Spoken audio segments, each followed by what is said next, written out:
Hello guys, welcome back to my YouTube channel. मेरा नाम है संस्कार और आज हम अपनी सीरीज़ को कंटिन्यू करने जा रहे हैं जिसमें कि हम फिट जी के स्टडी मटेरियल की वीडियो सॉल्यूशन देखेंगे। हमारा कंटिन्यूइंग चैप्टर है लाइंस एंड एंगल्स और उसकी एक्सरसाइज 1 के आज हम 10th क्वेश्चन तक पहुंच चुके हैं। अगर आपको मेरी वीडियोस पसंद आते हैं तो प्लीज़ चैनल को सब्सक्राइब करें, वीडियो को लाइक करें और इसे अपनी सभी फ्रेंड्स के साथ शेयर करें। तो चलिए शुरू करते हैं।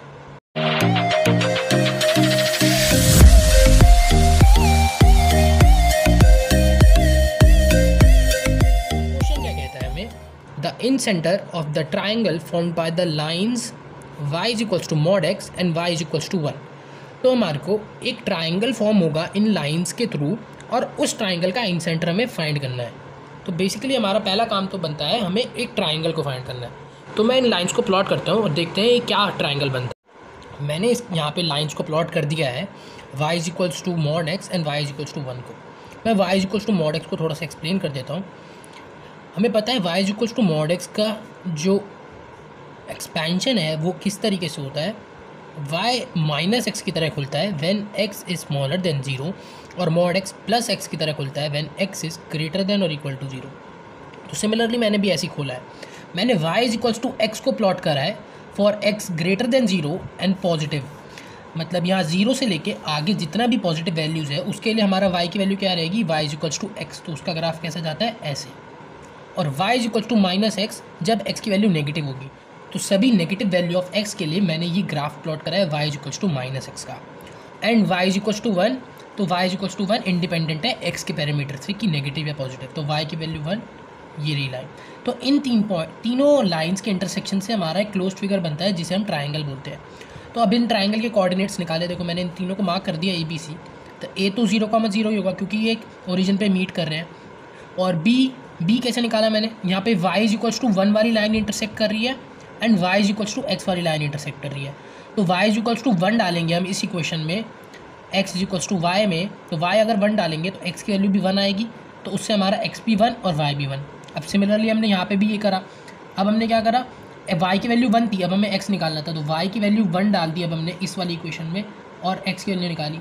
x की वैल्यू क्या आ गई हमारी, -1। तो हमारा c का कोऑर्डिनेट क्या हो गया, -1,1 एंड b का 1,1। बस अब हमें क्या फाइंड करना है, इसका इंसेंटर निकालना है। तो देखो हमारा ट्राइंगल क्या बना हुआ है, इसको मैं थोड़ा सा साइड में बना लेता हूँ। तो जैसे ये b पॉइंट है, इसका कोऑर्डिनेट क्या है 1,1, a पॉइंट है 0,0 एंड c पॉइंट है -1,1। अब हमारे को बस इसमें इंसेंटर निकालना है। तो इंसेंटर के लिए पहले हमें इन तीनों डिस्टेंस को फाइंड करना पड़ेगा, small a, small b, small c को। तो स्मॉल a तो डायरेक्टली हमें फिगर से दिख रहा है, कितना होगा, ये 1 यूनिट का डिस्टेंस है और ये 1 यूनिट का डिस्टेंस है। तो कितना हो गया, 2 यूनिट्स। तो इसे हमें डिस्टेंस फॉर्मूला लगाने की ज़रूरत भी नहीं थी इसमें निकालते हैं हम। देखो डिस्टेंस फॉर्मूला यहाँ पे मैं लगाता हूँ ए बी के लिए। ए बी का डिस्टेंस कितना आ जाएगा, 1 का स्क्वायर प्लस 1 का square comes out to be √2 units. तो मेरा स्मॉल सी किसके इक्वल आ जाता है, √2 यूनिट्स के इक्वल। अब मैं ए सी की वैल्यू भी निकाल देता हूँ। यहाँ पे ए सी कितना आ जाएगा, 1 का स्क्वायर प्लस 1 का square, again it would come out to be √2 units. तो मेरा बी भी कितना आ गया, √2 यूनिट्स। अब बस मेरे को इंसेंटर के कोऑर्डिनेट्स निकालने हैं। तो अब मैं पहले इंसेंटर का एक्स कोऑर्डिनेट निकालता हूँ। इंसेंटर हम पहले वाली वीडियोस में भी पढ़ चुके हैं। अब हम इंसेंटर का एक्स कोऑर्डिनेट निकालेंगे। हम इंसेंटर का जो एक्सप्रेशन है वो हम पढ़ चुके हैं, तो हम डायरेक्टली यहाँ पे उसका इस्तेमाल करेंगे।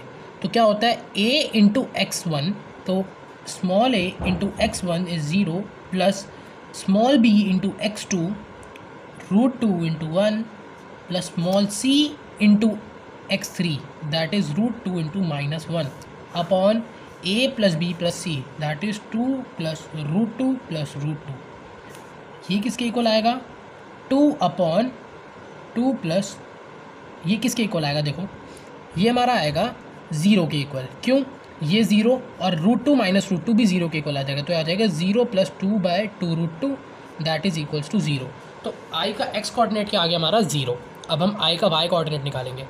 इंसेंटर का y कोऑर्डिनेट भी x के कोऑर्डिनेट की तरह निकालते हैं हम।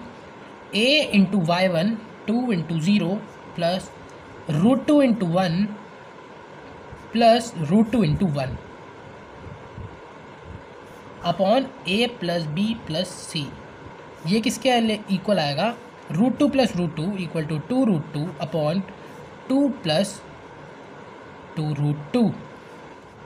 अब यहाँ ऊपर न्यूमरेटर और डिनोमिनेटर से 2 कॉमन आ रहा है और वो कैंसिल आउट हो जाएगा, 2 ब्रैकेट 1 प्लस रूट 2, तो ये 2 से 2 कैंसिल हो गया। अब हम इससे यहाँ पे रैशनलाइज कर देते हैं रूट 2, नेक्स्ट स्टेप में करते हैं रैशनलाइज इसे, क्योंकि देखो किसी भी ऑप्शन में इस फॉर्म का नहीं है, तो हमें इसको रैशनलाइज करके इसकी फॉर्म चेक करनी पड़ेगी।